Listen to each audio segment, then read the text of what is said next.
Putih aja, Pak. Iya, Masih putih, Pak. iya memang whiteboard ini. Oh, Jadi, iya. untuk kita buat pre-qualified WPS itu saya mau bilang bahwa dia itu kalau buat join-nya, itu dia ada 3 ya, yaitu satu adalah CJP, Complete Joint Penetration, CJP 1. Oke. Kemudian yang kedua adalah PJP, Partial Joint Penetration. Yang ketiga itu adalah fillet. Ya. Nah, untuk yang CJP ini dia harus mengikuti figure 5 berapa kemarin?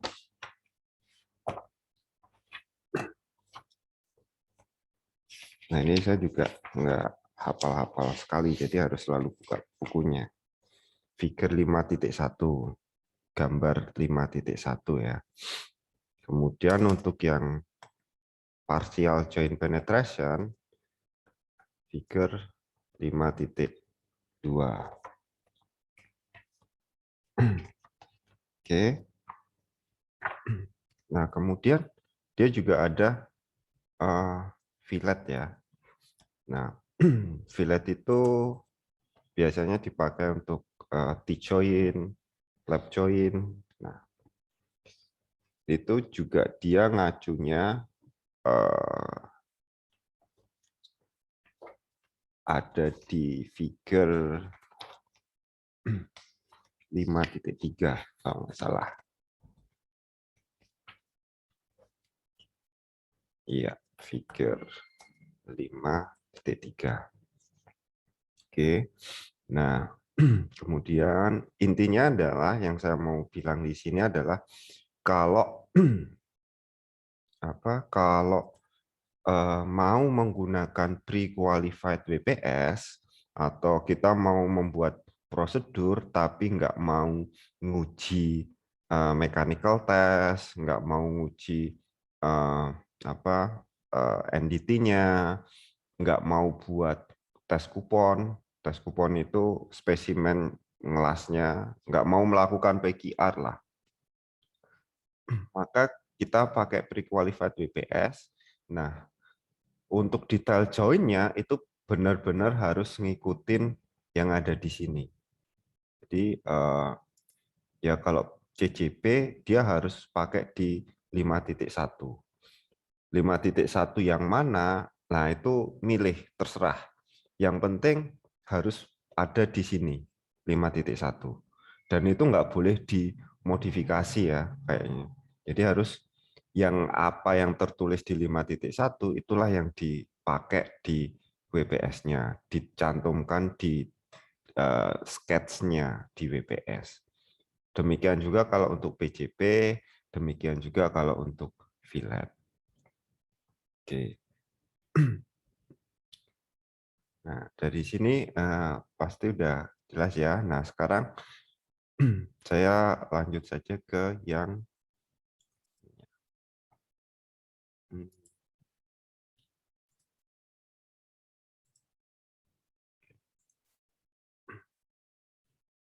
oke ya. Jadi dari situ jelaskan ya. Harus detail join sambungan harus ngikut yang ada di figure 5.1 sampai 5.3 tadi. Nah, kemudian kalau kita mau melihat apa sih sebenarnya CJP itu? CJP itu kan artinya dia saya gambar aja.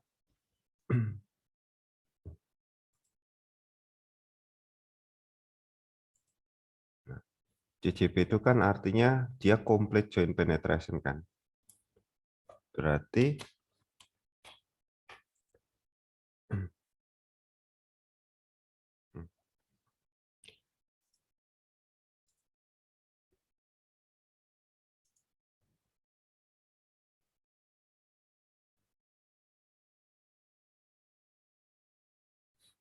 Nah, berarti kalau kayak gitu, berarti dia itu akan tembus.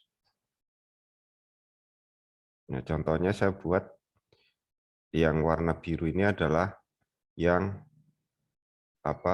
white metalnya. Jadi dia pasti akan tembus.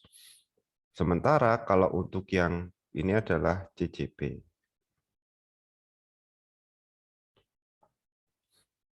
Nah, sementara untuk yang PCP, maka dia pasti akan nggak tembus. Pasti akan ada ya satu sisi yang dia nggak kelas. Nah, saya buat yang garis warna biru. Ini adalah white metalnya. Ini adalah PCP-nya.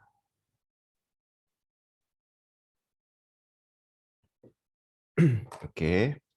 Nah, nah ini adalah definisi dasar soal CCP dengan PCP. Kalau CCP itu pasti dari capping sampai root itu tembus. Kemudian yang PCP itu dia nggak akan tembus dua sisi. Nah, kemudian di AWSD 1.1 untuk membuat CCP ini, maka CCP ini dia bisa dibuat kalau menurut D1.1 itu pakai namanya backing. Jadi oke. Jadi kalau tadi saya tulis di sini, maka CCP di sini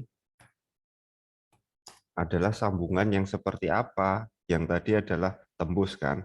Nah, di tembusnya itu mau dibuat ngelasnya bagaimana?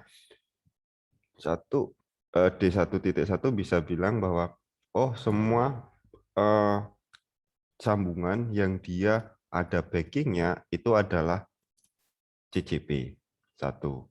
Kemudian atau dia juga dilakukan double side. Jadi kanan kiri. Jadi kita ngelasnya pertama adalah ngelas dari atas dulu, ya. Sini dilas. Ini yang nomor satu. Sorry.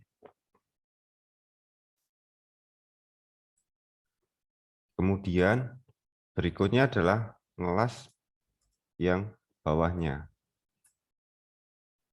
Nah, kemudian itu adalah yang nomor 2. Jadi inilah yang maksudnya adalah double side. Jadi enggak dari satu sisi saja, enggak dari atas saja kalau di sini. Nah, biasanya kalau kita melakukan pengelasan double side, sebelum ngelas yang nomor 2 ini, nah bagian bawah root ini digerinda dulu atau namanya back gouging. Ya. Jadi di sini saya tulis di bawah double side bisa disebut back gouging juga. Ya. Ini kan kelihatan misalnya kalau nanti di gambar ada tulisan back coaching. Contohnya misalnya ada di gambar 5.1 ya.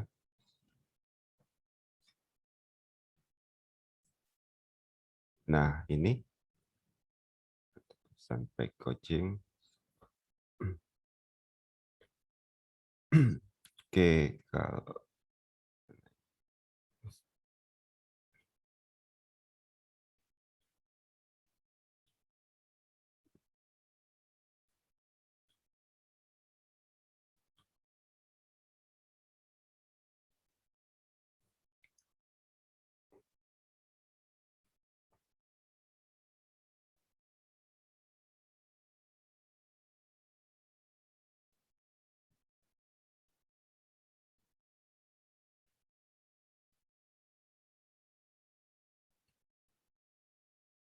Oke, contohnya adalah kurang lebih inilah. Ini kan kita bisa melihat kalau di sini dia ada loncat. Di bagian di sini ada kotak ya. Nah, ini adalah tandanya ini adalah dia pakai backing. Jadi backing itu ada di mana? Backing itu ditaruh di bawah sini. Jadi di sini akan ditempel, di tag plat, bisa plat besi atau keramik. Nah, nanti begitu ditempel, sudah di tag di sini, baru kita mulai ngelas ngerutnya.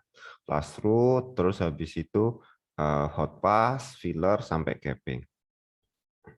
Nah, itu adalah capping. Tandanya di simbol itu biasanya ada kotak seperti ini.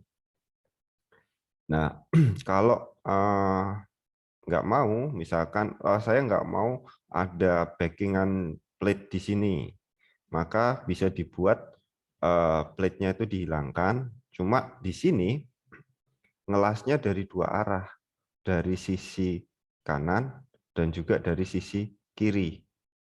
Ya, jadi ngelas dulu di sisi kanannya, dilas mulai dari root nih, las, terus kemudian hot pass-nya, fillernya dan sebagainya. Terus setelah itu yang bagian root yang di sini itu kita gerinda, atau kalau ini pakai goching, art goching. Nah, nanti bisa dilihat di YouTube, cari art goching itu seperti apa. Nah, biasanya digerinda saja, back goching. Goching itu kayak dicungkil lah, dikerok lah. Fungsinya buat apa? Biar nanti ngelas rootnya itu fusi. Yakin bahwa nanti pas ngelas root di sini itu fusi, baru kemudian dilas seperti ini. Jadi di sini pengelasannya dari dua sisi. Nah, itu adalah yang disebut yang termasuk dengan complete joint penetration berdasarkan pre-qualified D1.1. Sementara kalau untuk yang dari satu sisi saja yang tembus, umumnya biasanya untuk pre-qualified dia harus dikasih backing. Kalau nggak dikasih backing, dia tidak masuk di pre-qualified. Oke. Oke.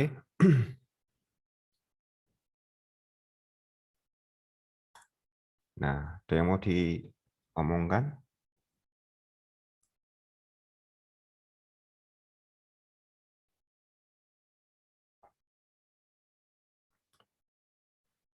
Berikutnya adalah kita bicara soal, kalau tadi udah CJP, maka kita bicara soal PJP ya, yang partial joint.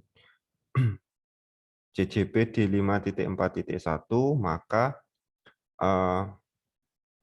PJP ada di 5.4.2.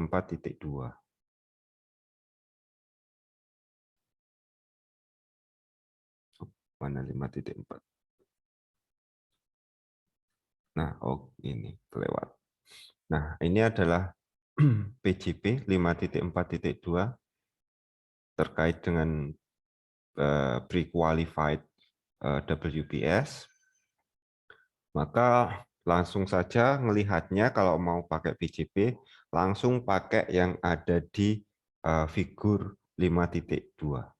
Langsung saja pakai yang ada di situ. Nah, yang paling membedakan antara CJP dengan PJP-nya di D1.1 itu ada namanya weld size-nya.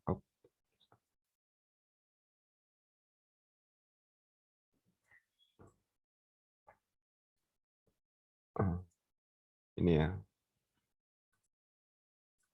Oh.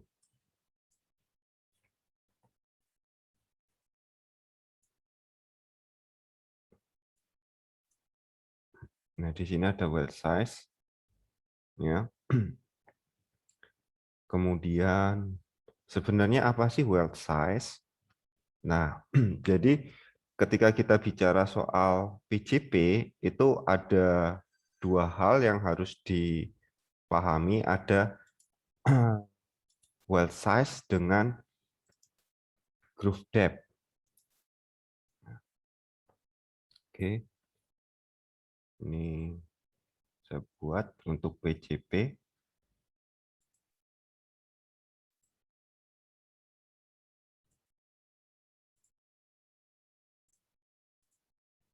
Untuk PJP itu pasti harus ada menentukan namanya groove depth. Nah, groove depth ini dibuat ketika kita fit up ya. Fitter nge-fit up, dia harus groove depth-nya sesuai dengan yang ada di figure 5.2. Yang ngecek siapa? Ya, yang ngecek ya welding inspector, bukan fitternya. Mungkin si welding inspector bisa bilang ke fitter bahwa kamu harus buat kedalamannya itu maksimum berapa mili, seperti itu. Tapi nanti yang ngecek adalah dan yang menentukan adalah si welding inspector. Kemudian ada groove depth, itu biasanya notasinya atau ditulisnya adalah D, kemudian adalah weld size atau E. Nah, kayak gimana sih? Ya, kita buat aja misalnya. Ini adalah CCP.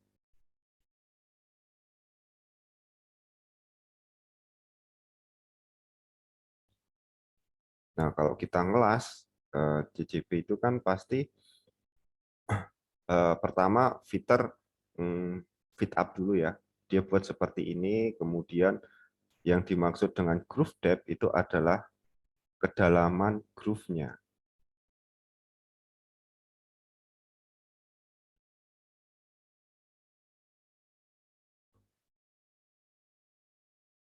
Nah, jadi ini langsung kelihatan kedalaman groove-nya. Oh, mau berapa? Seperti ini.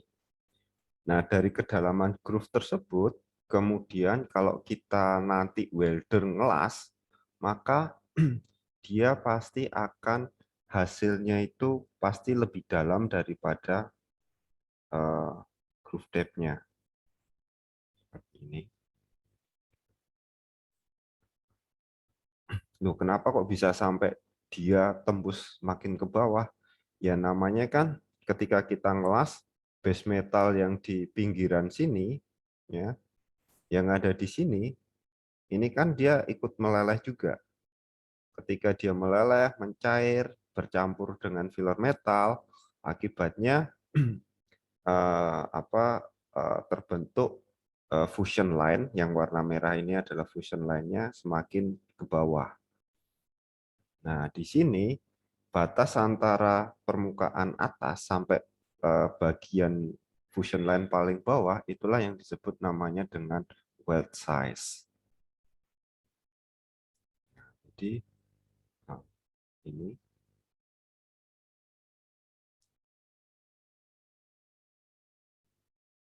ini adalah yang disebut namanya dengan weld size.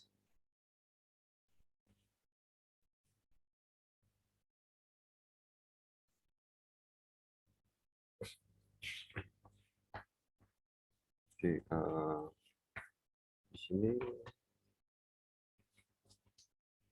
oh, maaf yang ini bukan E ya, tapi dia salah.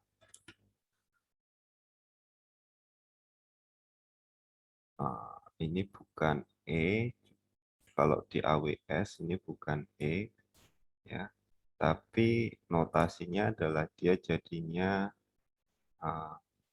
S. Well size itu kalau di AWS S. Oke, seperti ini. Well size adalah S.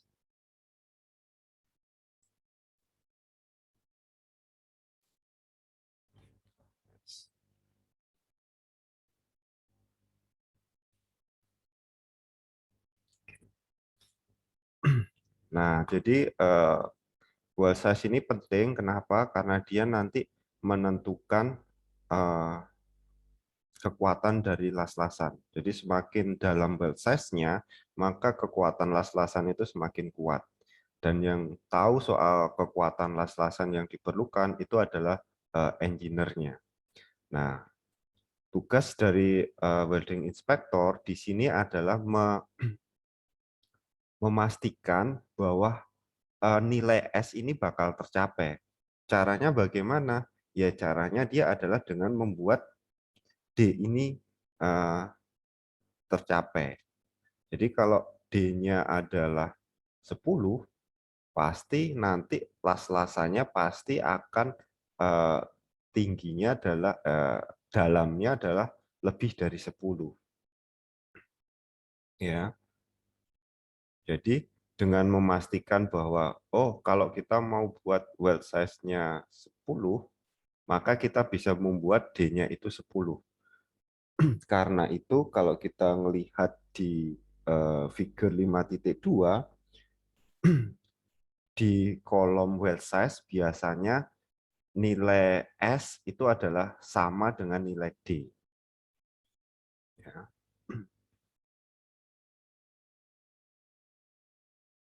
Coba kita lihat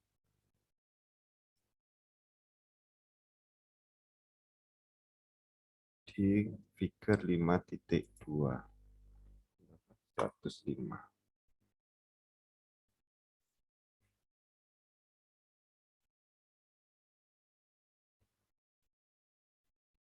Oh, ini masih PCP.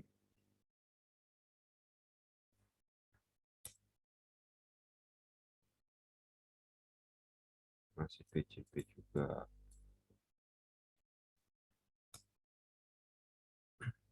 Ini sudah.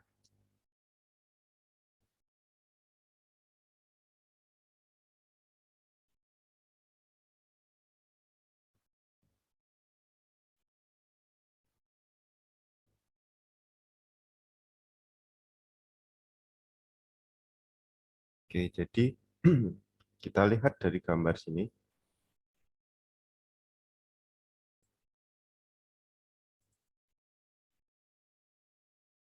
Ya, di sini kan terlihat bahwa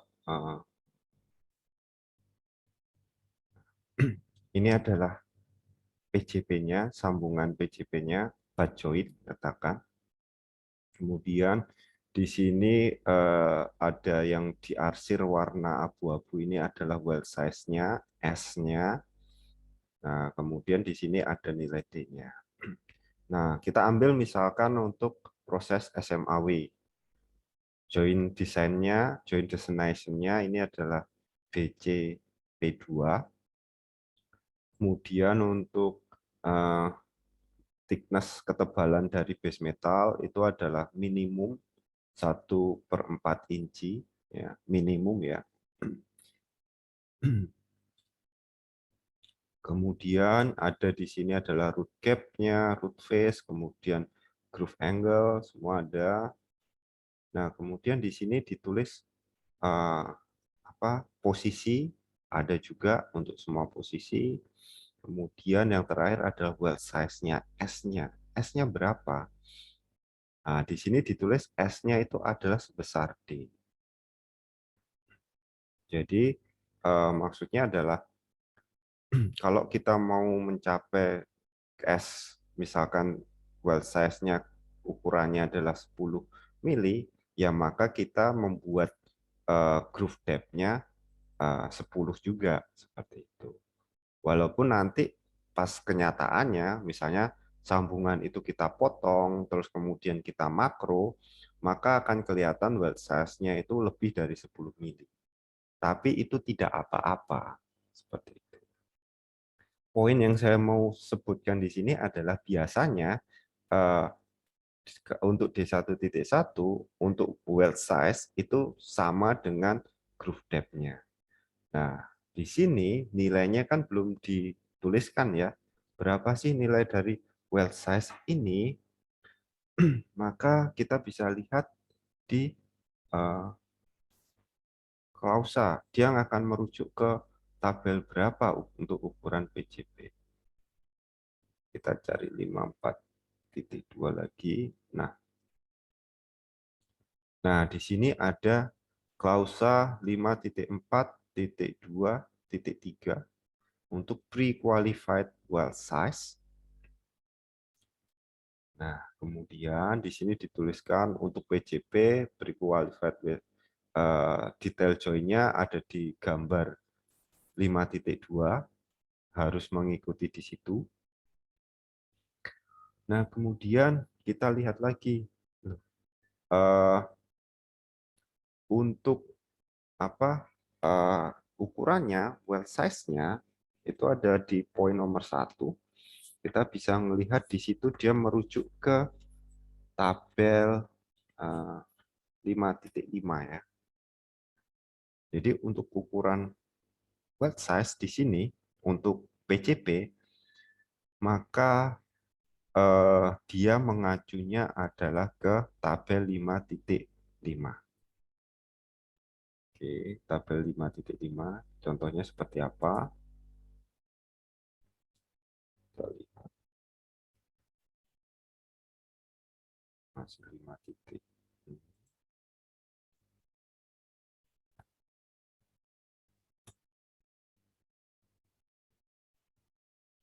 Lewat. Nah, ini.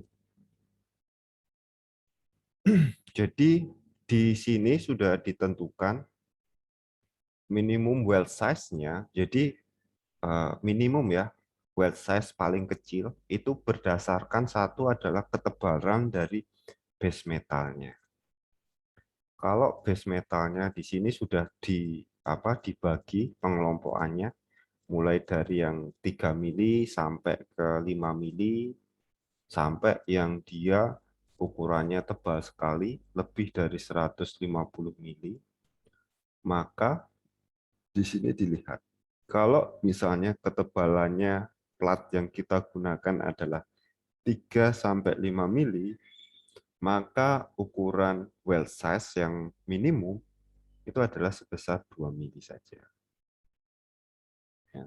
Ini minimum ya, jadi kalau mau lebih itu ya nggak masalah seperti itu. Tapi kalau kurang ya nggak boleh. Karena apa? Karena kekuatannya nanti akan turun. Untuk yang lebih dari 5 mili sampai di sini 6 mili, nah ini minimumnya 3 mili untuk weld size-nya. Jadi nanti welding inspector harus memastikan misalnya platnya adalah 5 sampai 6 mili atau katakan 6 mili lah platnya. Maka si welding inspector di sini harus memastikan bahwa fitter ketika di lapangan itu buat groove depth-nya, D-nya itu adalah 3 mili. Tidak boleh kurang dari 3 mili. Seperti itu. Nah, jadi itu pembagian kerja antara welding engineer, kemudian ada inspektor, kemudian ada fitter, itu nanti seperti itu kurang lebih. Nah, jadi dari situ untuk PJP harus dilihat atau harus menggunakan sambungan yang ada di figure 5.21. Kemudian ukurannya berapa? Ukurannya adalah menggunakan tabel 5.5. Jadi kalau ini ya, kita tambahin. Kalau di PJP maka ini ditambah dengan tabel 5.5.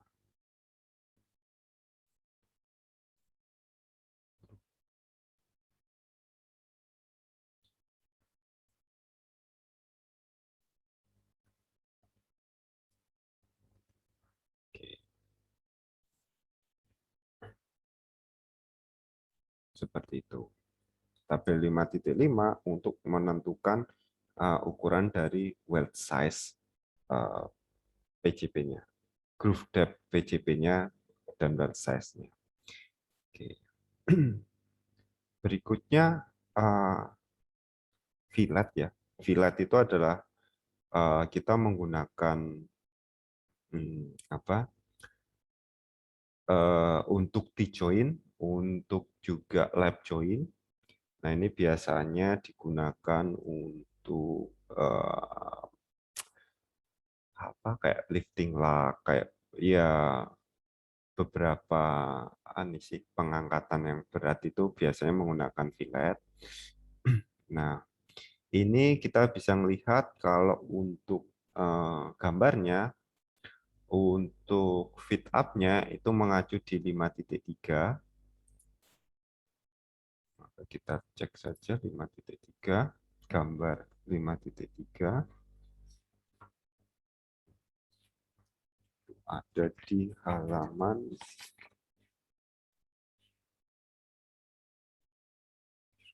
20.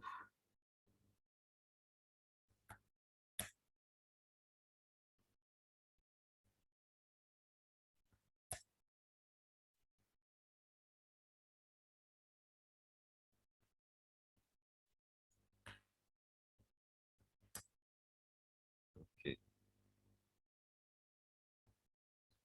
oke, ini ya. Nah, sudah terlihat. Ini adalah gambar figure 5.3, gambar 5.3. Ini adalah fillet untuk pre-qualified WPS. Maka yang ada di sini itu adalah kita melihat dia bisa digunakan satu untuk T-join seperti ini, atau bisa juga nih kalau misalnya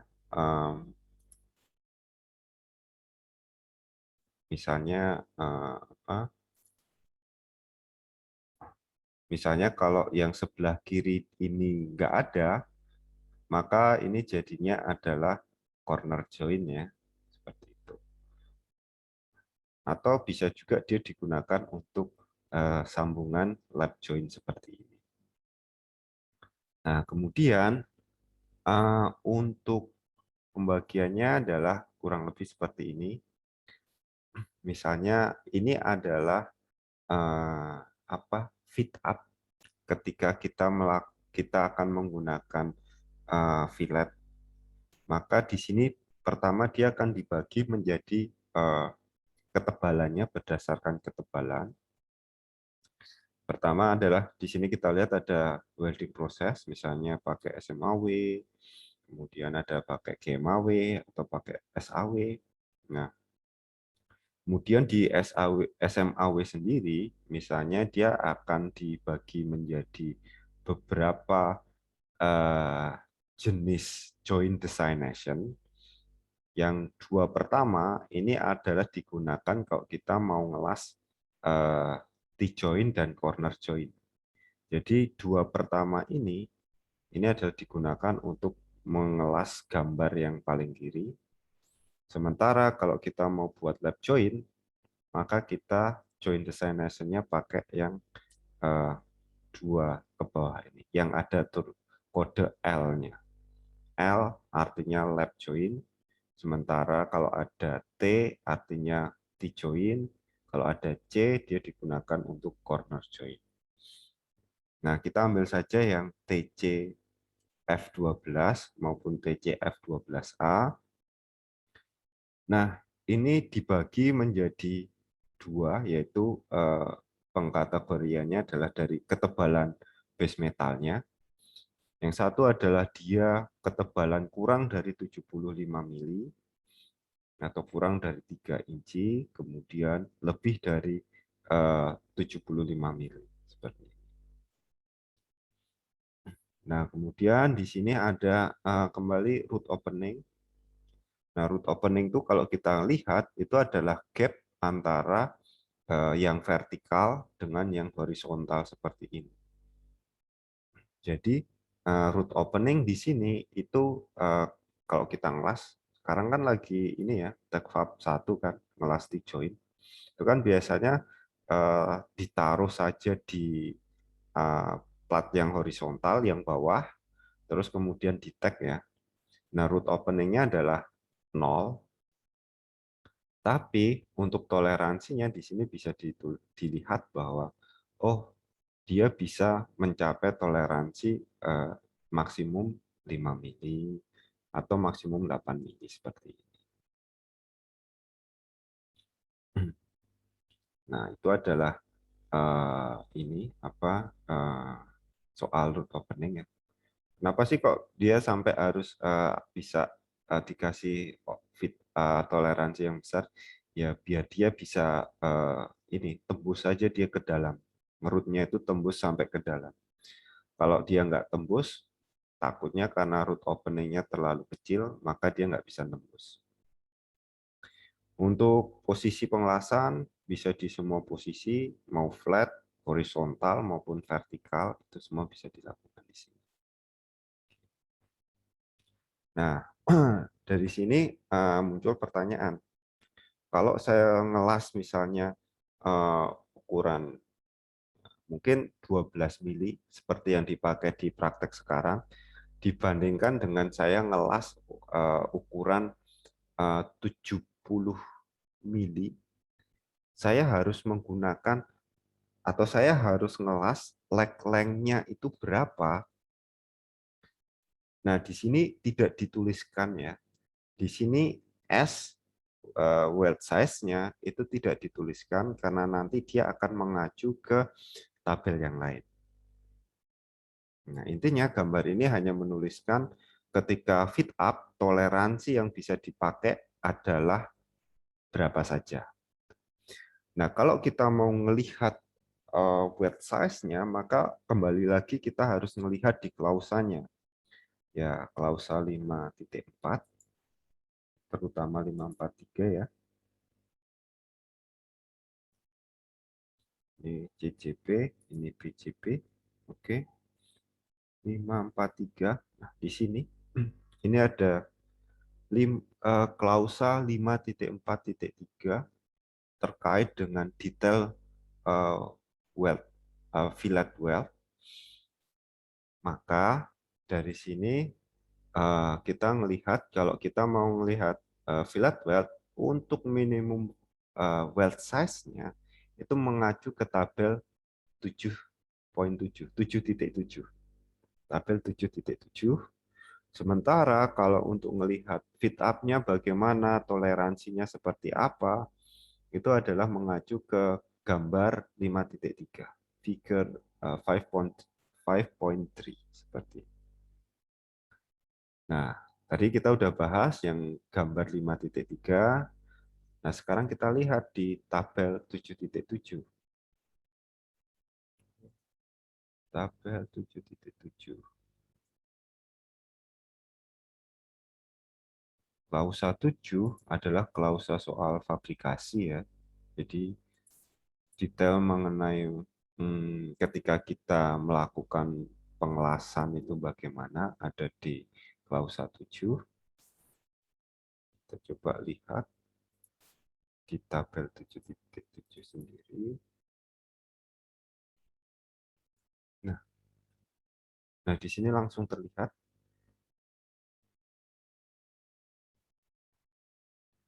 Oke.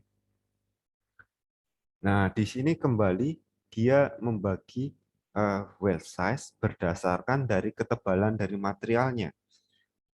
Di tabel titik 7, judulnya adalah minimum fillet weld sizes atau ukuran minimum untuk fillet weld.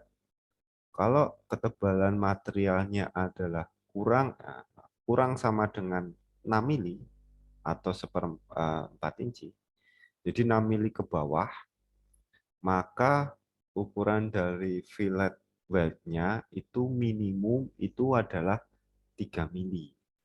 Ya.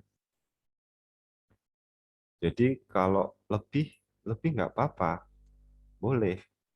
Karena kalau lebih artinya dia malah semakin kuat.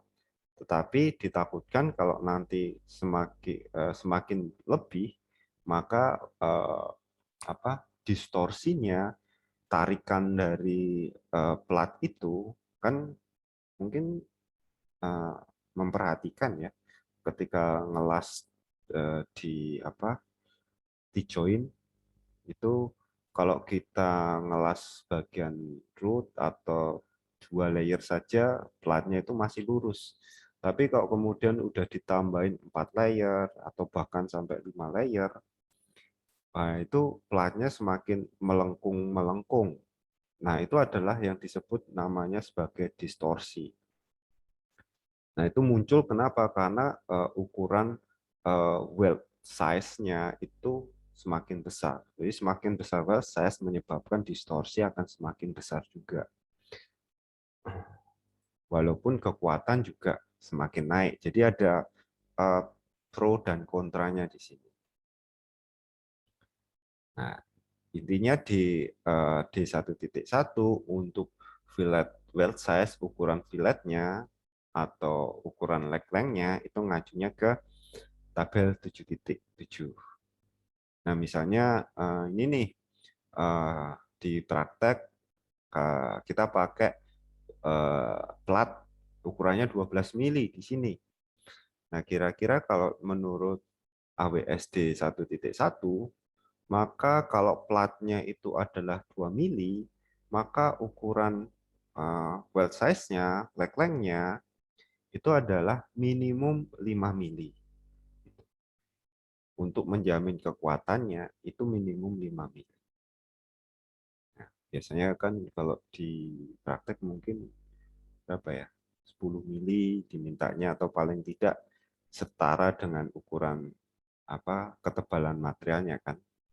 Nah, tapi kalau di D1.1 untuk eh, ketebalan base metal 12 mili, maka leg length-nya minimum ya. Jadi minimum 5 mili saja itu sudah kuat.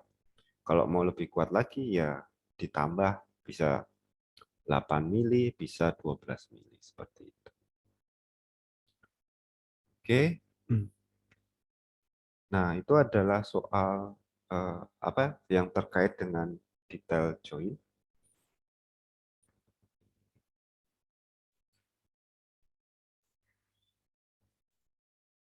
Nah, saya tambahkan lagi di sini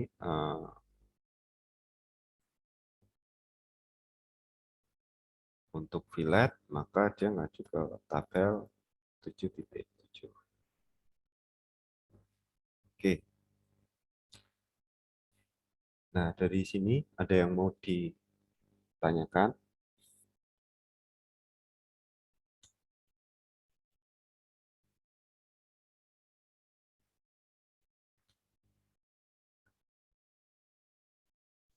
Tidak ada. Oke. Kalau tidak ada, maka untuk apa ya, pre-qualified WPS ini saya rasa sudah cukup. Nah, dari ini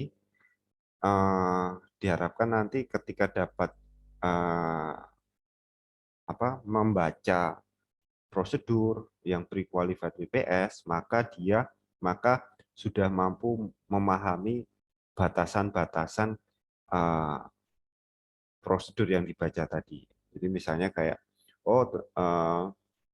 di WPS dinyatakan arusnya adalah antara 90 sampai 110 ampere.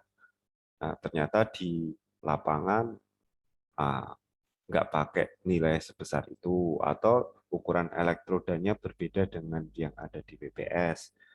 Maka sebagai welding inspector, harapannya adalah bisa memahami mana yang diperbolehkan dan mana yang tidak berdasarkan kode D1.1 pre-qualified WPS, WPS pre-qualified ini. Nah, berikutnya terkait dengan ini ya, kayak tugas kelompok, maka nanti ini adalah contoh WPS-nya.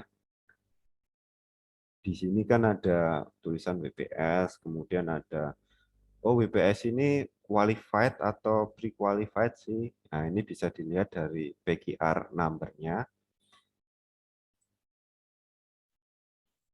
Sini.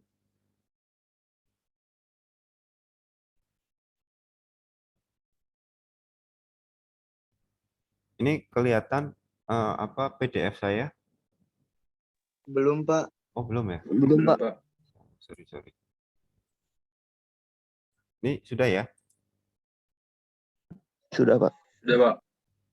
Ya, jadi kalau misalnya dikasih WPS nih, ini ada tulisannya WPS, Welding Procedure Spesifikasi, terus bertanya-tanya, ini kodenya apa sih? Apakah ASME, API, atau AWS? Nah, ini biasanya di sini ada tulisannya, oh kodenya pakai apa? Oh, ternyata di sini ada AWS D1.1.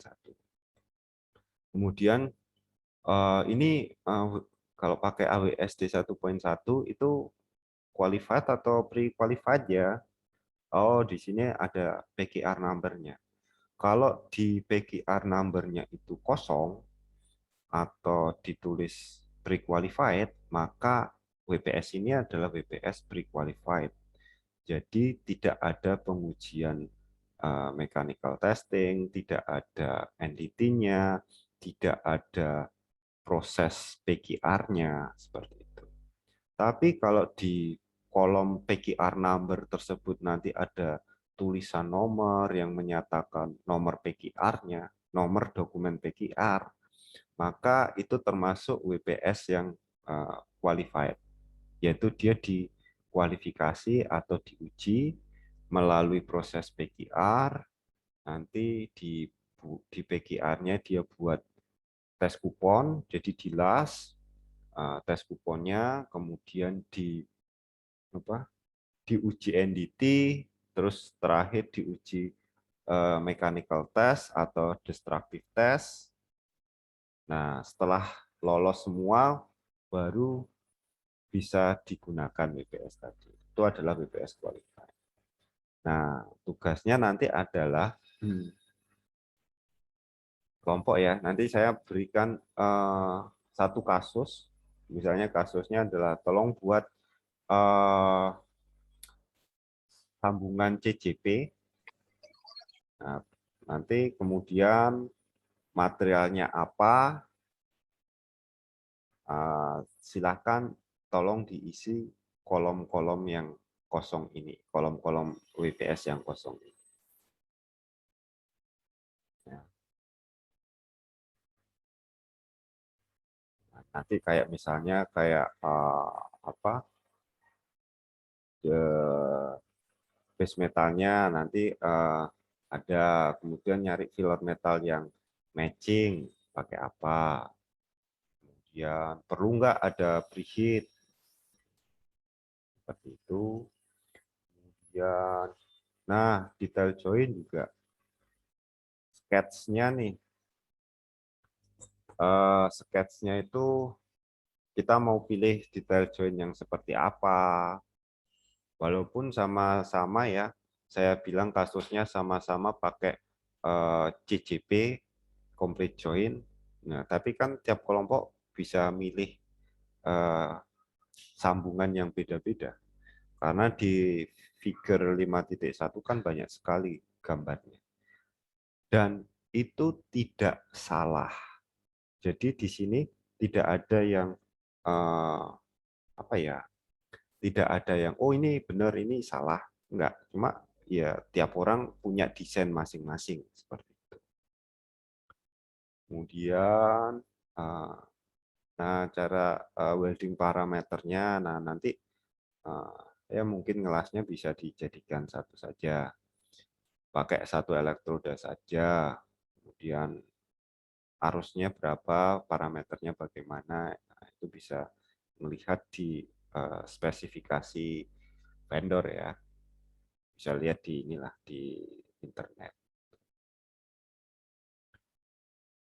Oke, nah jadi nanti saya akan kasih kasusnya, silahkan nanti ke kasus, kemudian form kosongnya, silahkan nanti diisi, waktunya nanti sampai UTS ya, nanti silahkan bisa ya ini dicari ya, kalau mau konsultasi di WA Group ya silahkan.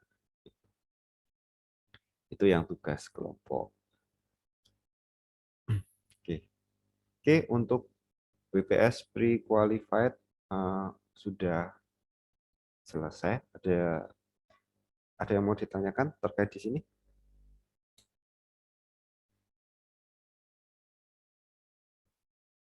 Tidak ada. Nah, misalnya kalian udah buat nih apa WPS pre-qualified. Nah, habis itu langkah berikutnya apa? Ada yang bisa menjawab?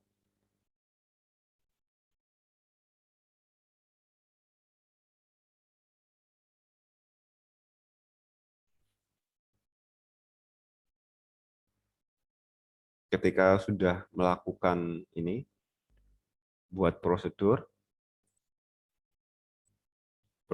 sudah dapat, untuk melakukan proses selanjutnya itu apa?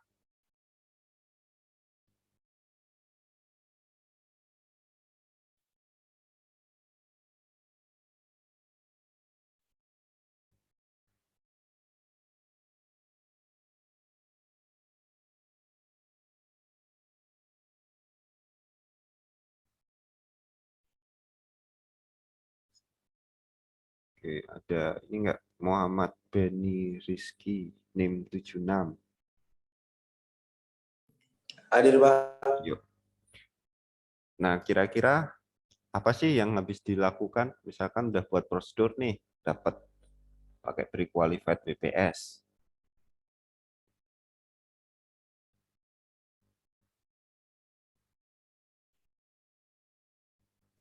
Menentukan klausa ya, Pak.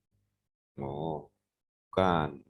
Menentukan klausa itu adalah kayak gini. Ketika kita buat WPS, ya, kita buat WPS nih, kita pakai pre-qualified WPS. Maka yang kita acu itu adalah mengacu pada klausa-klausa di klausa 5.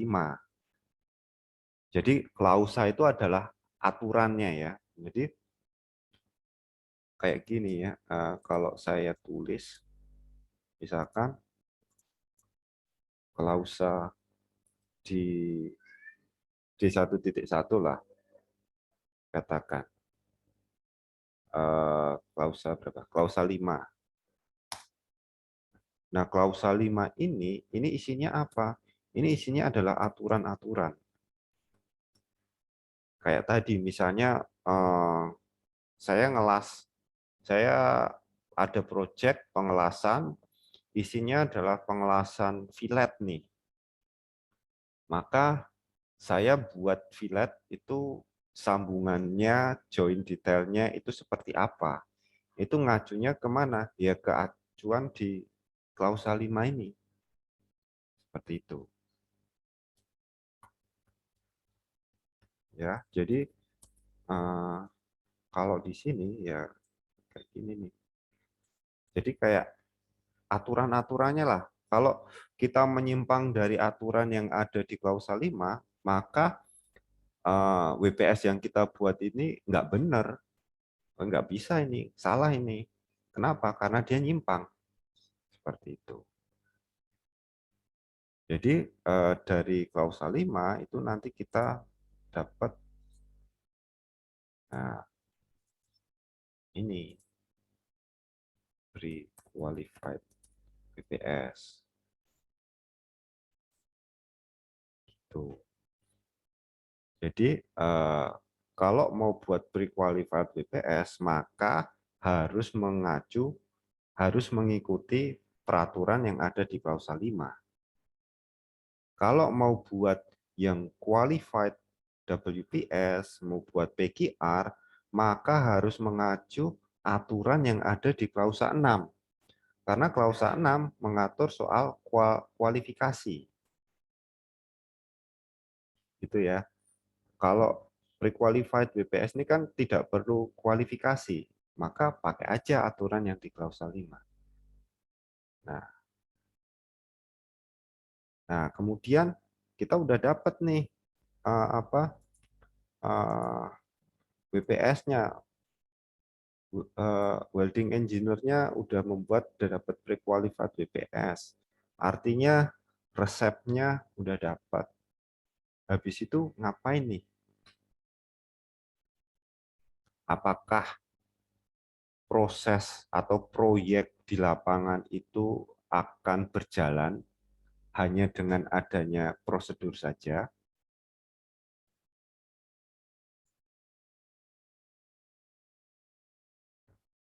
Fikri, nah, 75. Benar nggak? Coba, coba. Ya, proyek itu bisa jalan kalau ada prosedur saja nggak? Misalnya saya pengen nasi goreng nih. Nasi goreng itu akan jadi kalau ada resepnya saja nggak? Tidak, Pak. Harus ada alat-alatnya, bahan. Terus apalagi Oke. alat, bahan. Itu kan nggak bisa ngapa-ngapain kan? Bumbu. Oh, yang weldernya, Pak, yang buatnya. Ya, alat, bahan, bumbu. Ini kan dia kan diem ya, nggak bisa ngapa-ngapain. Kan nggak bisa elektrod, yuk kita ngelas yuk. Kayak tolong nyambung sama mesin las kan nggak bisa ngomong kayak gitu kan. Jadi harus ada personelnya. Nah, maka di situ perlu orangnya. Bagus. Jadi di sini ada personel. Personelnya. Nah, personelnya itu nggak boleh sembarangan, harus dites juga. Kan kalau di industri kan nggak boleh pegang misalkan yang bisa bawa forklift, yang bisa bawa apa crane, itu kan harus punya SIM-nya ya. Ya katakan kalau kita lah, misalnya saya punya mobil, tapi saya nggak punya SIM, sama polisi kan nggak dibolehkan untuk mengendarai mobil. Sama juga di proyek pengelasan. Kalau saya bisa ngelas nih, tapi saya nggak punya SIM untuk ngelas, nggak punya lisensi untuk ngelas, ya maka saya nggak boleh untuk ngelas. Nah, caranya biar tahu bahwa oh personelnya ini bagus, maka diadakanlah welder test, ya, atau di sini disebut performance qualification, atau kalau ya bahasa sehari-hari adalah welder test. Seperti itu. Nah, performance welder test ini, walaupun kita prosedurnya itu adalah pre-qualified, tidak diuji, hanya mengambil aturan yang ada di klausa 5, tetapi untuk orang, itu orang yang melakukan prosedur itu harus diuji. Dan diujinya menggunakan di sini performance qualification atau welder test. Nah, di AWS itu dia juga diatur. Dia ada di aturan-aturannya ada di mana kalau kita mau melakukan performance test ini, welder test ini ada di klausa berapa ya?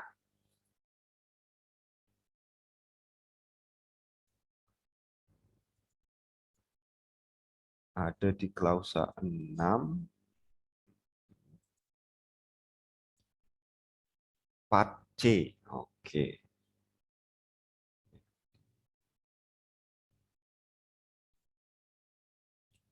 Klausa 6 4C. Jadi aturan-aturan untuk mengetes welder maksudnya adalah welder ini bisa ngelas untuk prosedur ini nggak sih? Kan kayak orang ini bisa masak mie ayam nggak sih? Orang ini bisa masak nasi goreng nggak? Orang ini bisa masak kue tart atau apa black forest atau kue lapis atau apa. Nah, itu kan harus dites dulu. Dan tiap resep itu kan beda-beda. Bisa aja ada orang yang bisa buat resep nasi goreng, bisa masak nasi goreng pakai resep itu. Tapi dia nggak bisa buat eh, apa kue lapis legit katakan. Itu kan ada. Jadi, nah ngetesnya welder test ini biasanya berdasarkan dari WPS yang akan digunakan. Contohnya adalah misalnya di WPS-nya dia perlu untuk pengelasan vertikal.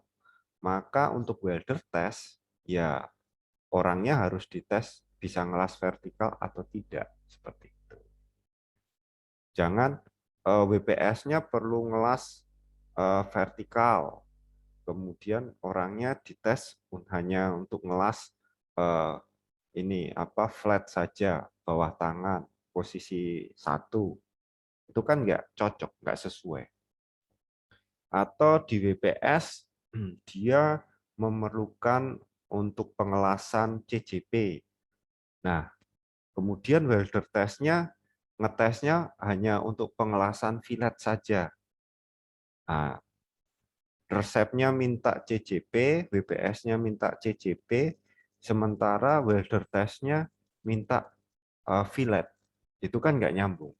Harusnya kalau WPS-nya CJP, maka welder testnya dia juga harus ngelas CJP juga. Kalau WPS-nya fillet, ya bolehlah ngelas kalau WPS-nya fillet, maka untuk welder testnya ya bisa cukup sampai fillet saja seperti itu. Nah, itu aturan kayak gitu itu ada di mana? Itu ada di klausa 6 part C. Ya. Jadi performance qualification ini, welder test ini harus diikuti untuk prosedur yang pre-qualified ataupun yang qualified WPS. Oke, dari sini kita lanjut aja ke D1.1. Iya. Nah, ini ya untuk yang apa? Yang kualifikasi NAP. Kita bahas ini hanya untuk ini saja, yang welder test saja. Jadi klausa 6 ini adalah aturan untuk melakukan kualifikasi. Yang satu adalah part A, itu adalah soal umum general ya, tentang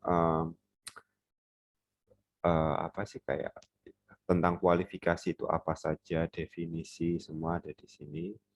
Kemudian untuk yang part B itu adalah untuk kualifikasi prosedur untuk buat WPS. WPS yang bukan pre-qualified. Kemudian untuk yang part C ini untuk ngetes orangnya, personelnya. Personelnya itu bisa di sini welder ya. Welder itu adalah orang yang ngelas atau welding operator. Kalau welder itu lebih cenderung ke orang skill untuk melakukan pengelasan manual. Jadi manualnya, mesinnya tidak otomatis, jadi mesinnya adalah full manual. Contohnya yang seperti kita lakukan di praktek. Kemudian welding operator. Welding operator itu adalah orang yang melakukan pengelasan secara otomatis maupun semi otomatis. Jadi kalau otomatis itu tinggal memasukkan parameter pengelasannya, begitu enter dia nanti langsung ngelas sendiri, selesai, hasilnya bagus.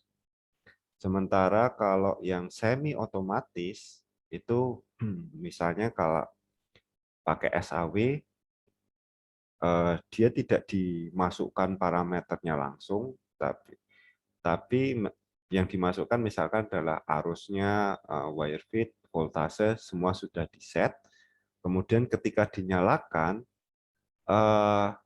operator ini masih tetap memperhatikan siapa tahu ada problem hasil las-lasannya itu jelek. Kalau hasil las-lasannya jelek, maka parameternya itu bisa diubah langsung sama operator. Nah, itu adalah semi otomatis. Kemudian tag welder itu adalah ya welder yang tugasnya hanya ngetek-ngetek saja seperti ini. Jadi dia tugasnya ngetek-ngetek, terus habis itu weldernya datang ngelas full. Ini semua diatur di part C ya. Kemudian ada part D. Part D itu khusus untuk kalau misalnya kita buat WPS qualified, tapi dia perlu CVN, maka pengujian CVN-nya seperti apa diatur di part D. Oke. Nah, kita langsung saja langsung ke bagian part C ya.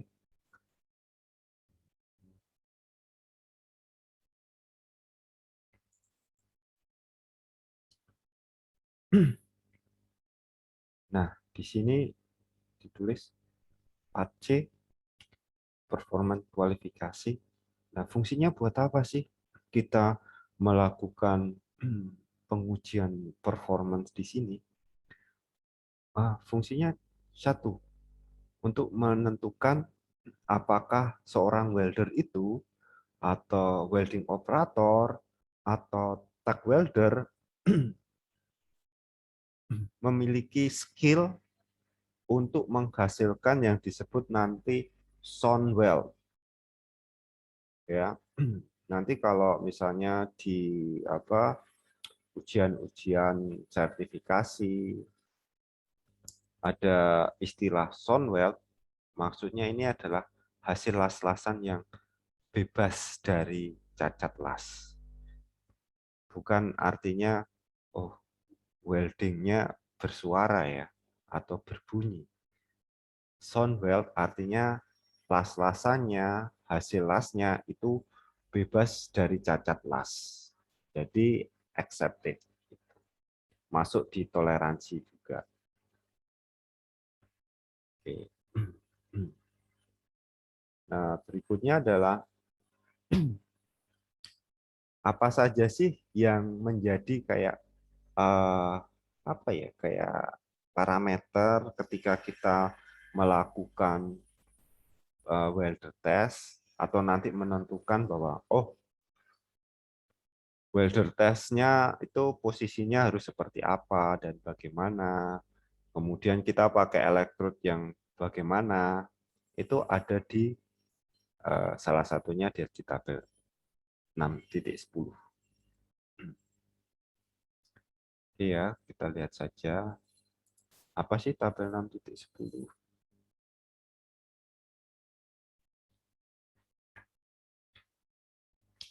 Nah, ini sambil kalian juga bisa lihat-lihat di buka-buka print-printannya.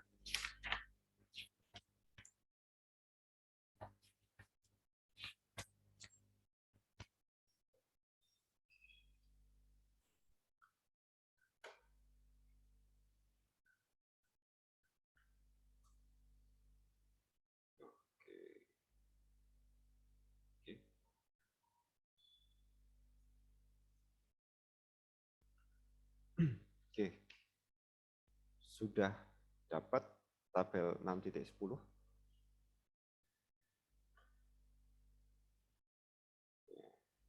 Sambil dibuka-buka ya hasil print-printannya. Nah, tabel 6.10 ini bilang bahwa judul ya. Kalau kita ngelihat tabel, figure, lihat dulu judulnya apa. Jangan sampai nanti salah. Judulnya adalah Welder and Welding Operator Qualification. Oh ya udah, berarti ini adalah digunakan untuk welder test, kualifikasi welder. kualifikasi personal. Oke, tabel 6.10 ini bilang soal apa sih? Production welding position qualified by plate test. Nah, di sini perlu dilihat ya, ada ini nih. Ada tulisan welding position. Ya. Kemudian ada qualified, ada plate. Jadi ini artinya adalah tabel 6.10 ini adalah kita mencari tahu, kita membuat welder test berdasarkan posisi ya. Jadi posisi vertikal itu untuk welder test posisi vertikal itu dia nanti bisa digunakan untuk ngelas posisi apa saja di lapangan. Nah, ini menggunakan tes kuponnya berupa plat. Ya. Kalau tes kuponnya berupa berupa pipa, maka tidak di tabel ini. Maka dia nanti ada di klausa yang khusus pipa. Oke. Nah, berikutnya di sini ada ini. Kolom paling kiri ada tulisannya qualification test. Ya. Kemudian di qualification test itu ada tulisannya untuk plate. Oke, ini untuk plat. Jadi ya pipa klausa yang lain. Kemudian ada well type-nya. Well type-nya dibagi menjadi 3. Ada yang groove. Groove itu nanti mencakup CCP, BCP, nah, masuk di situ.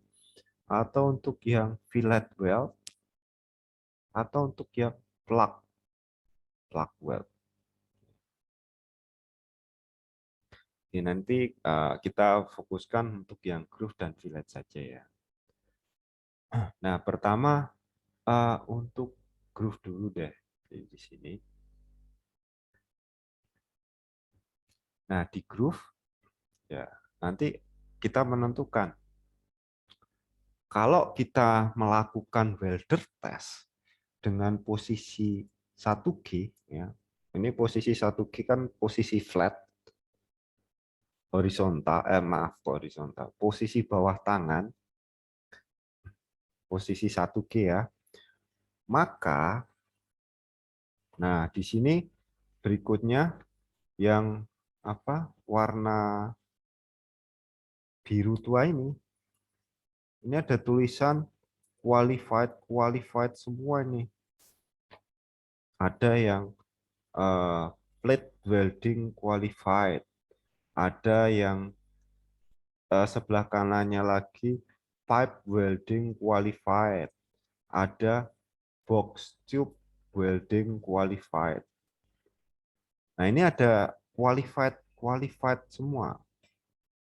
Nah, maksud qualified di sini artinya adalah kalau seseorang itu mengikuti welder test atau qualification test di sini, begitu dia lulus dari qualification test, maka dia bisa melakukan pengelasan di mana saja yang ada tulisan qualified-nya di sini. Seperti itu. Contohnya adalah misalnya welder test-nya melakukan posisi 1G.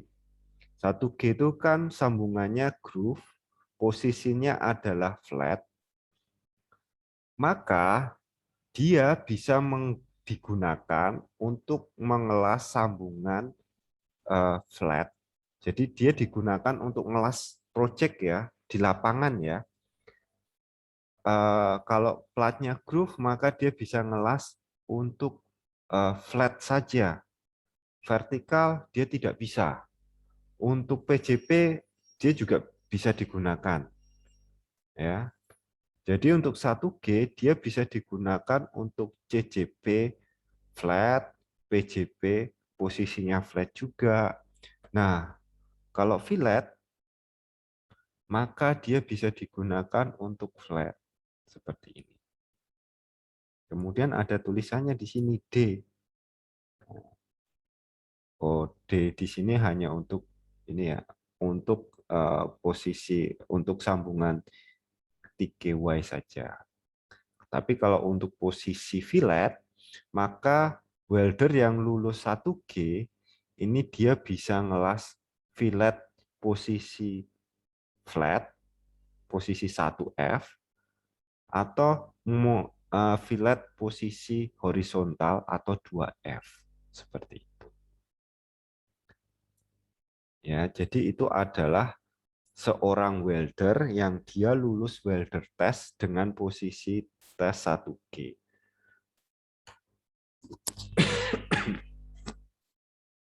Nah, itu adalah plat. Nah, kalau misalnya pipa nih, ini gimana? Bisa nggak? Bisa, bisa.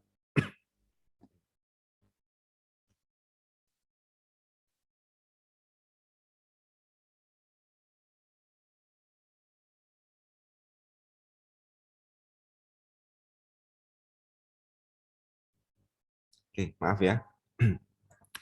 Nah, kalau pipa bagaimana? Oh, bisa. Dia bisa buat ngelas untuk bajoin, untuk CJP, untuk PJP, dia bisa. Tapi posisinya 1F, sorry. Tapi posisinya flat saja. Cuma di sini ada note B-nya. Bisa dilihat nih, yang bagian ini superscript B.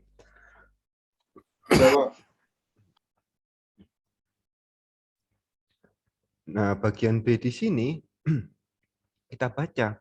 Jangan kita tutup mata ya.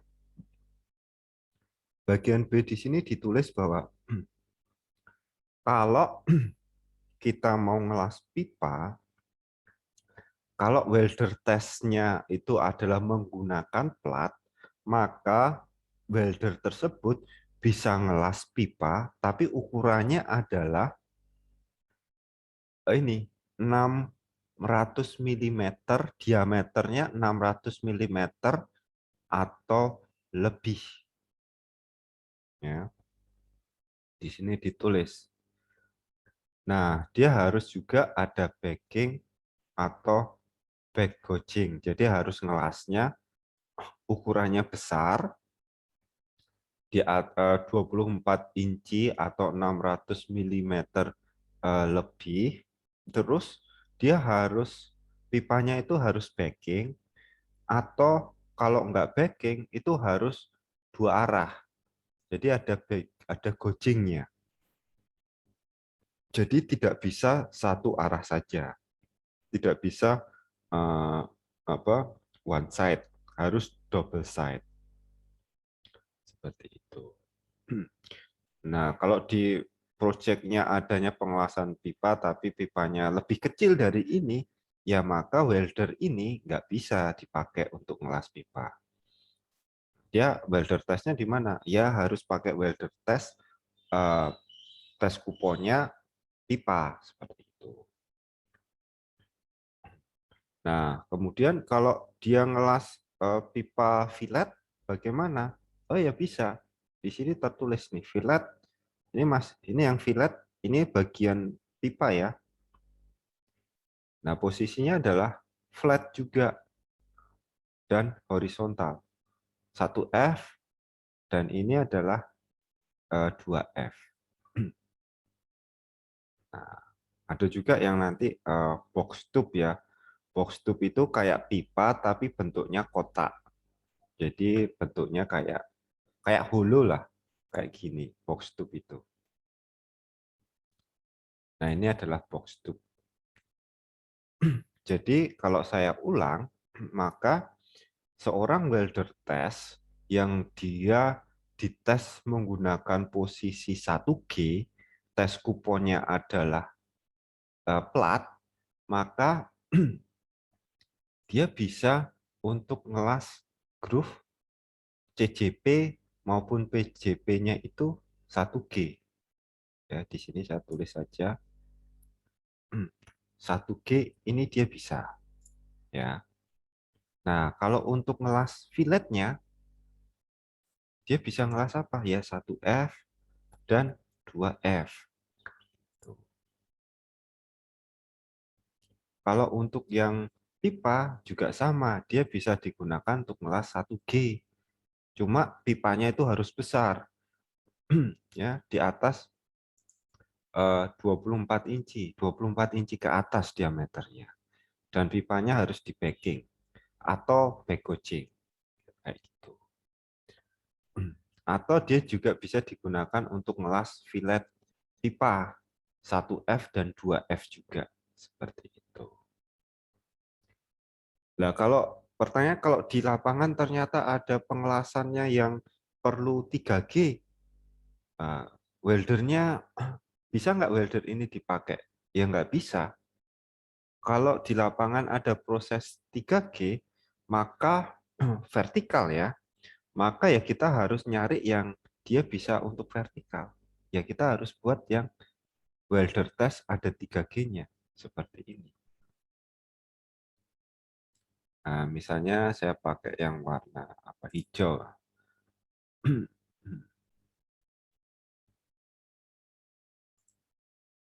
Ya. Nah, 3G ini welder testnya 3G. Maka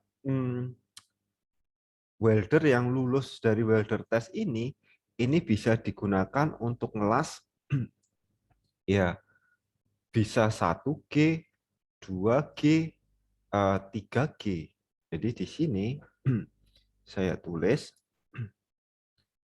kalau pakai plat dia bisa apa saja ya, dia bisa pakai digunakan untuk ngelas 1G, 2G, 3G. Nah, kalau untuk fillet dia bisa ngelas ya 1F, nggak kelihatan ya.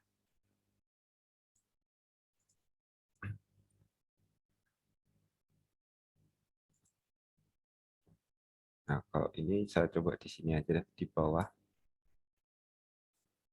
Maka dia bisa ngelas apa? Ya, kalau groove dia bisa ngelas 1G, 2G, sama 3G.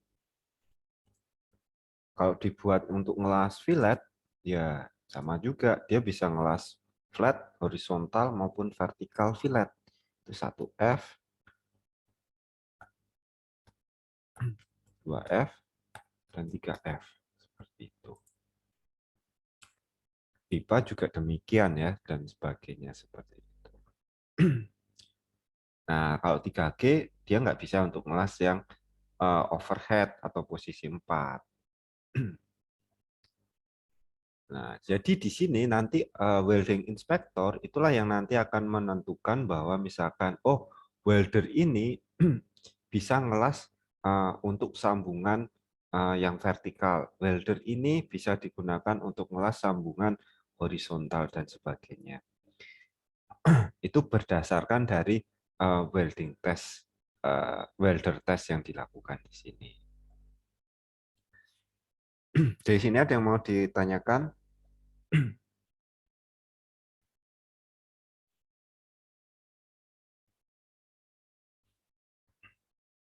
Oke, jadi dari sisi posisi, ada yang posisinya dia sangat terbatas, misalnya 1G, dia hanya cuma bisa ngelas flat, sementara kalau untuk yang 3G, dia bisa ngelas untuk flat, horizontal, maupun vertikal. Selain itu, ya, selain itu adalah seorang welder test kalau dia ngelasnya pakai ini tes kuponnya groove atau fillet itu juga berbeda kemampuannya. Kalau welder testnya itu menggunakan groove, ya, maka dia bisa digunakan untuk ngelas groove maupun ngelas fillet. Sementara welder test yang hanya isinya fillet saja, maka dia tidak bisa digunakan untuk groove. Di sini kan kosong kan. Nah, welder test yang isinya fillet, maka dia hanya bisa digunakan untuk ngelas fillet itu saja. Itu ya.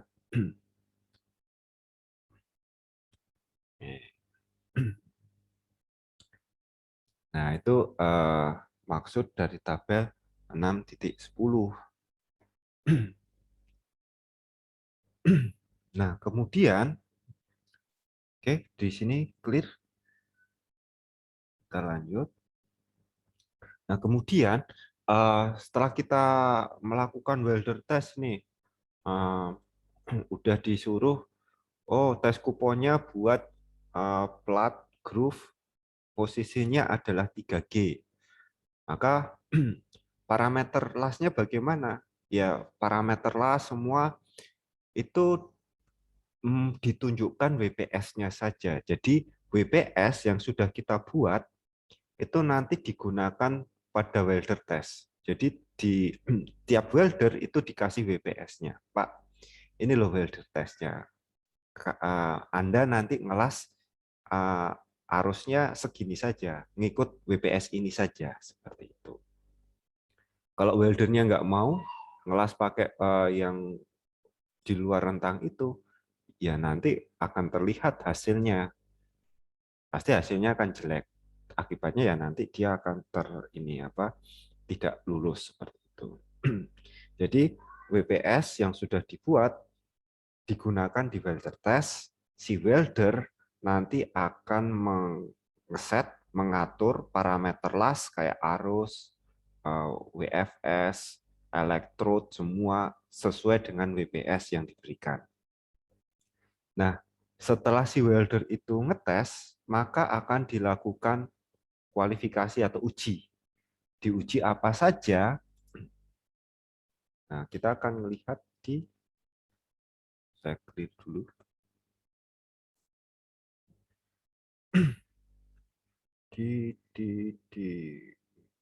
Nah, di 6.17.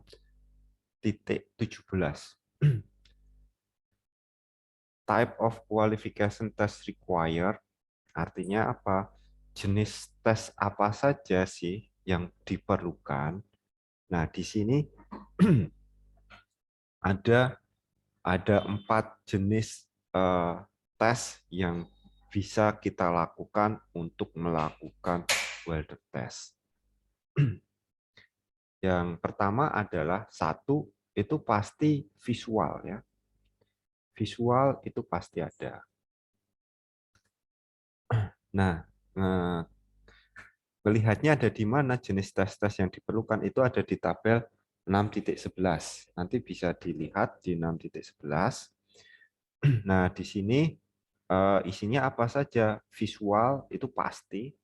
Pertama pasti harus melihat visual dulu. Kemudian yang kedua adalah band test. Jadi nanti ada yang dites bukan sideband, bending test ya. Nah, ini biasanya untuk yang pengelasan CCP harus dilas sideband. Terus kemudian kalau untuk pengelasan PCP itu biasanya ditambah dengan makro. Kalau untuk fillet itu ditambah nanti dengan fillet break atau fracture test, tetapi tidak menggunakan band test seperti ini. Nah, ini ada di mana? Ya, ini ada di tabel 6.11. Nah, tabel 6.11 isinya seperti apa? Kita lihat di sana. Oke,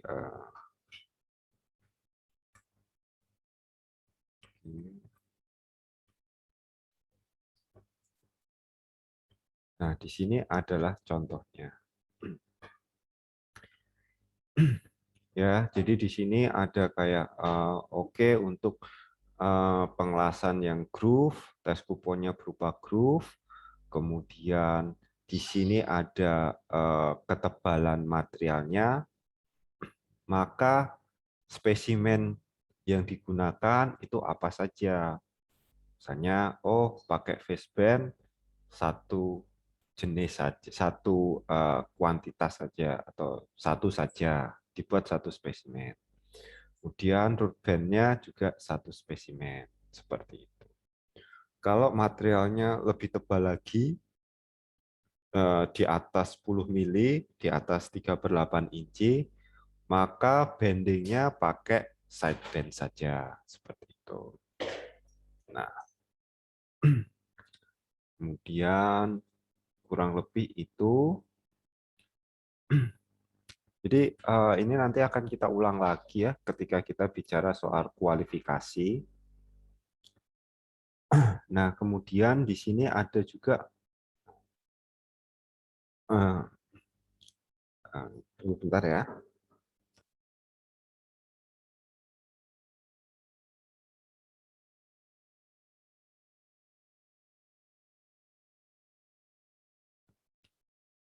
Oke. Nah, berikutnya di kolom paling kanan ini ada qualified dimension. Maksudnya apa? Maksudnya adalah kalau kita tes kuponnya adalah 3/8 inci atau 10 mili, maka kita itu welder testnya itu, welder tersebut itu bisa ngelas minimum plat 1/8 inci. Maksimumnya berapa? Maksimumnya itu adalah 3/4 inci. Ini kalau tes kuponnya adalah 3/8 inci.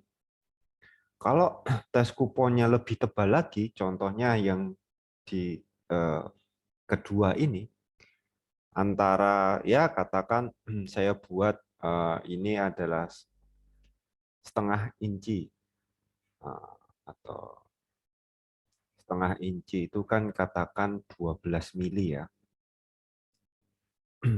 Kurang lebih 12 milian, maka diuji menggunakan bending test sideband. Tidak bisa menggunakan faceband, tidak bisa menggunakan root band. Nah, dia menggunakan sideband. Nah, kalau saya lulus dari tes kupon yang 1/2 inci tadi, maka saya bisa ngelas untuk plat.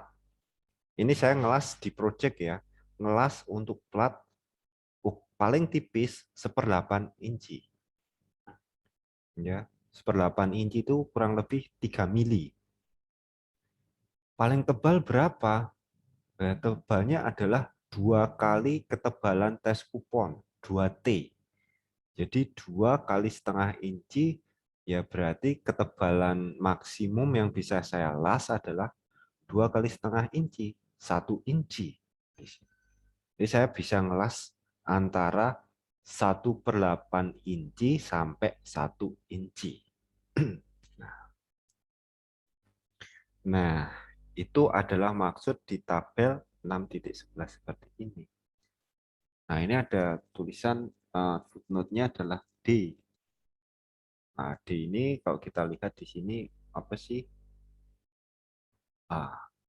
Also qualifies for welding any fillet or PGP weld size on any thickness plate.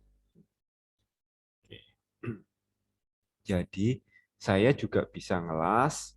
Kalau saya pakai tes kupon di sini, saya bisa ngelas untuk, ya, di sini ditulis also qualifies for welding any fillet. Nah, jadi saya yang lulus welder test dengan groove 1/2 inci tadi, saya bisa ngelas untuk fillet, saya bisa ngelas PJP dengan ketebalan yang berapa saja. Seperti ini. Itu adalah D. Ya.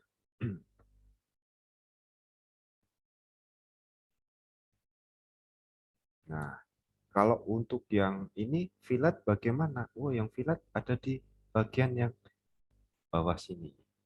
Nah, bentuknya nanti seperti apa? Nah, ini kalau fillet Fillet dia tidak pakai bending, dia hanya pakai ini, fracture, fillet break, dan makro. Ya. Kemudian kalau untuk ketebalannya, ya dia bisa digunakan untuk ngelas minimum 1/8 inci, 3 mili, sampai ketebalan paling tebal, unlimited. Seperti itu.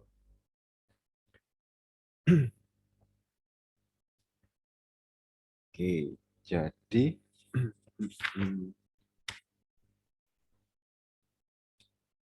itu ya apa sih kayak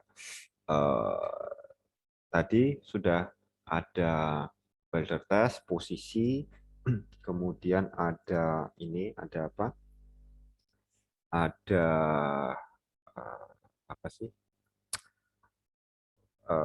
Pengujiannya apa saja, yaitu visual. Visual itu pasti harus mau tes kuponnya groove ataupun fillet ataupun T-joint, itu pasti harus dites visual ya.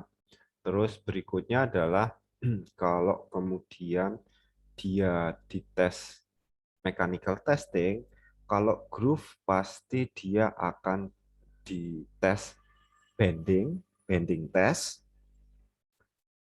Nah, mengacunya ada di tabel 6.11. Kemudian kalau untuk tes kuponnya itu adalah fillet, maka dia ngacunya ke apa?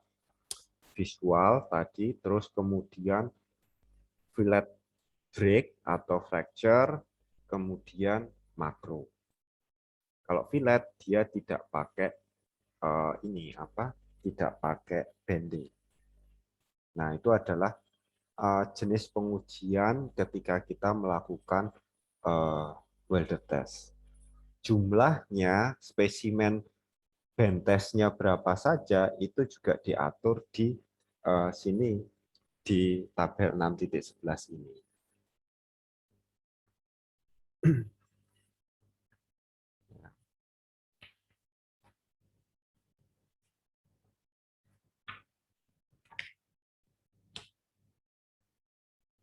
Nah, kemudian sebenarnya apa sih yang penting buat welder test ini, Mas?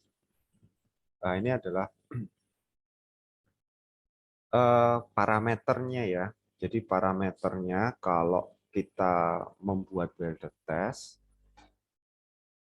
oke, yang pertama adalah kita lihat saja di bagian welder.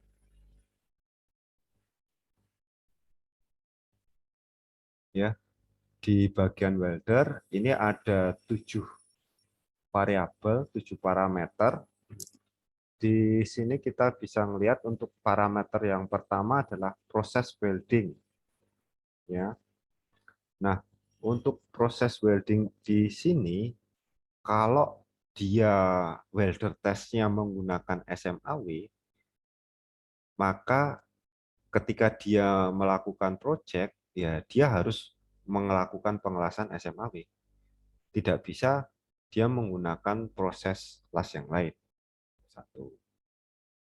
Yang kedua, nah ini ada F number.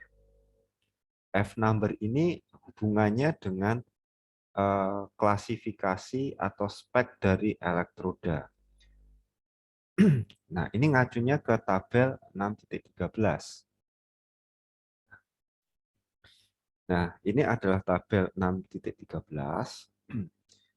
Nah, sebelumnya kan kita tahu ya, katakan ada elektrod itu banyak macamnya, ada E610, E6010, E6011, atau E70, E6013 katakan, atau E715, E716, E718 ya, seperti itu. Ini dan lain-lain lah, DLL ini juga.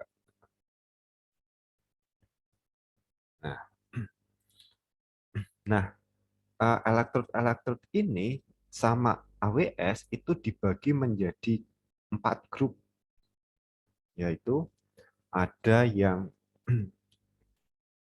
F1, F2, F3, dan F4. Ya. Nah, di sini misalkan F1. F1 itu apa sih?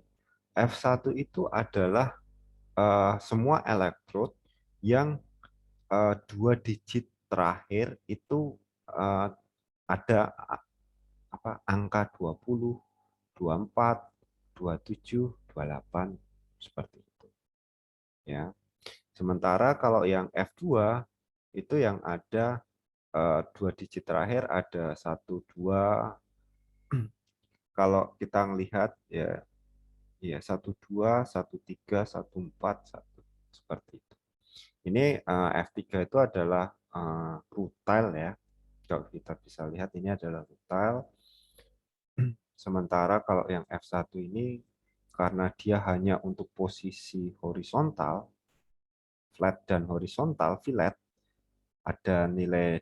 ada angka 2 di sini, 20, 24, 27, 28, maka ini pasti dia ada iron powder-nya, ada bubuk besinya.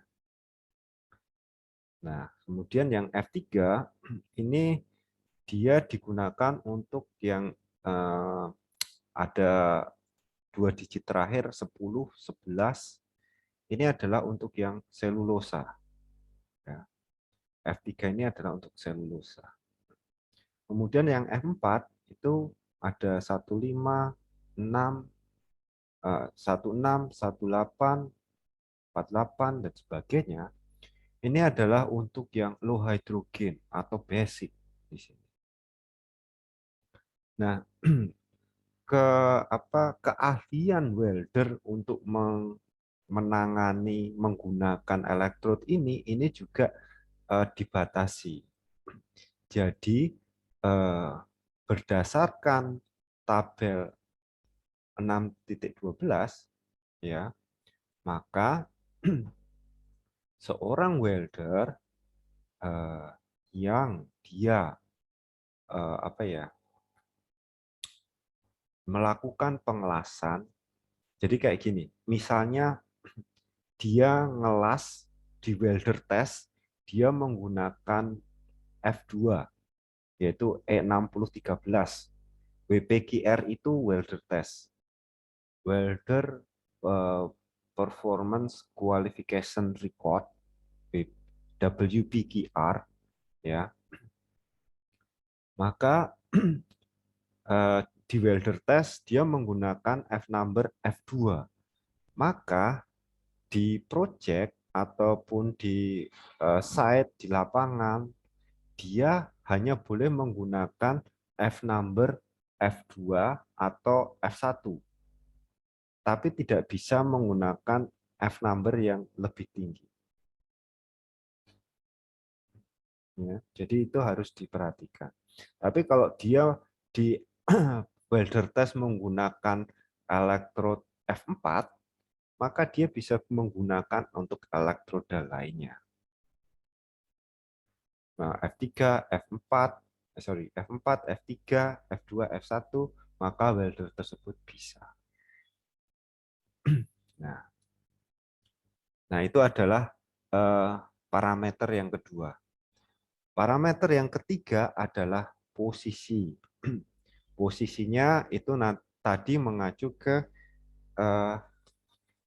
yang tabel yang 6.10. Jadi ini saya tulis saja di sini. Posisinya ada di mana? Ini tabel 6.10.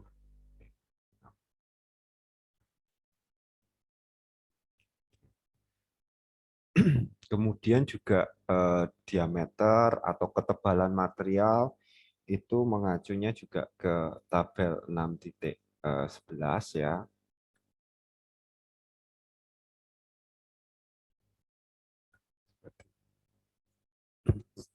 Nah, kemudian yang parameter nomor 5 untuk vertikal ataupun uphill ataupun downhill, maka kalau di welder testnya dia menggunakan posisi pengelasan uphill, maka ya dia harus melakukan uphill. Kalau downhill, maka dia harus downhill. Nggak boleh welder testnya uphill, di lapangan dia disuruh ngelas downhill. Itu tidak boleh. Nah, kemudian yang nomor 6, kalau dia di welder testnya dia menggunakan backing, nah kalau di lapangan dia harus pakai backing. Kalau backing di lapangan dihilangkan, itu maka dia juga nggak boleh. Tapi kalau di welder test dia tidak pakai backing, maka di lapangan dia bisa ngelas. Kalau ada backing, dia bisa ngelas. Kalau di lapangan nggak ada backing, dia masih juga bisa ngelas. Jadi backing itu adalah kayak alat bantu saja biar lasnya dari root sampai capping itu fusi ya. Nah, untuk yang variabel nomor 7, nah ini hanya digunakan untuk untuk welding operator saja. Contohnya kalau untuk welding operator SAW, nanti ketika dia welder test menggunakan single SAW, di lapangan ternyata dia harus pakai twin SAW, maka itu nggak boleh. Maka yang dicek di sini adalah yang welding operator, yang welder tidak. Oke, nah itu adalah apa ya, terkait soal welder test dan parameternya. Kurang lebih sampai di sini materinya untuk hari ini. Nah, ada yang mau didiskusikan? Pak, mau nanya, Pak. Itu Silakan. yang tadi yang untuk F1 itu untuk elektroda apa ya, Pak? Kan yang 4 itu kan untuk yang F4 apa? Low hidrogen. Yang F1 itu untuk apa, Pak? Tadi Ya, F1 ini kalau nggak salah ya, Mas, ini untuk yang ada iron powdernya, ada serbuk besinya. Jadi nanti dia hasilnya besar itu. Jadi kan biasanya kan kalau di LPL itu elektroda itu dibagi jadi 3, ada yang basic atau low hydrogen, kemudian ada yang selulosa, kemudian ada yang ini apa yang rutile ya. Nah, kalau yang F1 ini dia ketiga elektrod tadi yang tadi saya sebutkan itu bisa digunakan untuk semua posisi. Nah, kalau untuk yang F1 ini ya yang ada angka 2-nya di sini. Nah, ini dia bisa 20, 24, 28. Ini dia hanya bisa digunakan untuk posisi flat dan posisi horizontal fillet. Kenapa? Karena dia mengandung, kalau saya perlu cek, tapi kalau tidak salah dia mengandung serbuk besi, jadi deposisinya itu besar, banyak. Sekali ngelas langsung langsung menggelembung gitu. Maka dia hanya bisa digunakan untuk posisi flat dan posisi horizontal fillet seperti itu. F1 ada, kalau nggak salah ada serbuk besinya, Mas. Itu sih. Gimana? Oke, Pak. Terima kasih, Pak. Ya, saya bisa, Pak. Mahmud ya. Oke. Ada lagi?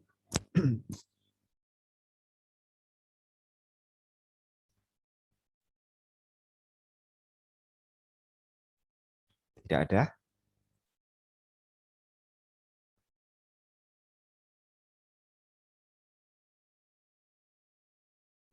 Oke, kalau tidak ada.